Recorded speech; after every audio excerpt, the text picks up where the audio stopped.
நாட்டின் தொழில்நுட்ப மற்றும் தொழிற்கல்வி பயிற்சி முறையான டிவெட்டை உலகளாவிய அங்கீகாரத்திற்கு கொண்டு செல்லும் நோக்கில் 5 அனைத்துலக செயல் திட்டத்தை மனிதவள அமைச்சு இன்று அதிகாரப்பூர்வமாக அறிமுகப்படுத்தியுள்ளது.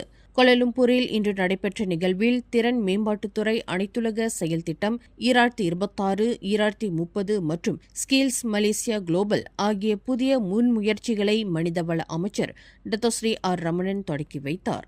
மலேசிய திறன் சான்றிதழை அனைத்துலக தரத்திற்கு நிகராக உயர்த்துவதே இதன் முதன்மை நோக்கம் என்று குறிப்பிட்ட அவர், இத்திட்டம் நாட்டின் பொருளாதார சவால்களை முறியடிப்பதில் ஒரு முக்கிய கேம் சேஞ்சராக விளங்கும் என்றார்.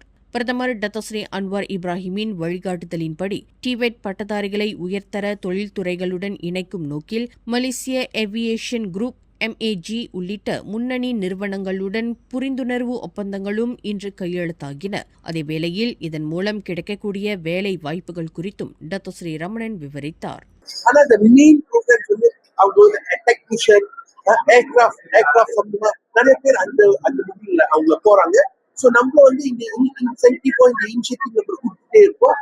எப்படி அவங்க எந்த செக்டர்ல போயிட்டு வேலை செய்ய போறாங்கன்னா வெரி சிம்பிள். நான் சொல்ற மாதிரி மை ஃபியூச்சர்ஸ் ஜாப் போர்ட்டல் நீங்க போனீங்கன்னா எல்லா வேலை அங்க இருக்குது. 300,000 ஜாப்ஸ் அங்க நம்ம கொடுத்துருக்கோம்.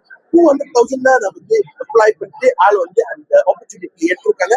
இன்னும் 100,000 வேலை இருக்கு. தயவு செஞ்சு அப்ளை பண்ணிட்டு இந்த வேலை எல்லாம் இருக்குங்க. இந்த வாய்ப்பு நல்ல வாய்ப்பு. அவங்க அந்த சிஸ்டம் காமிப்பாங்க எந்த வேலை உங்களுக்கு சுத்தபலா இருக்கும். தொடர்ந்து பேசிய அமைச்சர், AI தொழில்நுட்பம் மனித வேலைகளை பறிக்காது என்றும் மனித ஆற்றலுக்கு மாற்றே கிடையாது என்றும் தெரிவித்தார். மேலும் மலேசியாவின் தற்போதைய வேலையின்மை விகிதம் வரலாற்றிலேயே மிக குறைந்த அளவாக 2.9% குறைந்துள்ள வேளையில் மை ஃபியூச்சர் ஜாப்ஸ் பக்கத்தில் இன்னும் 1,00,000 வேலை வாய்ப்புகள் காலியாக உள்ளதாகவும் தகுதியானவர்கள் இதனை பயன்படுத்திக் கொள்ள வேண்டும் என்றும் டத்தோஸ்ரீ ரமணன் கேட்டுக் கொண்டார். மேலும் செய்திகளை தெரிந்து கொள்ள கீழே இருக்கும் பெல் பட்டனை அழுத்துங்கள். உங்கள் மகிழ்ச்சியை வெளிப்படுத்த லைக் மற்றும் ஷேர் செய்யுங்கள். தொடர்ந்து திசைகளோடு இணைந்திருக்க சப்ஸ்கிரைப் செய்யுங்கள்.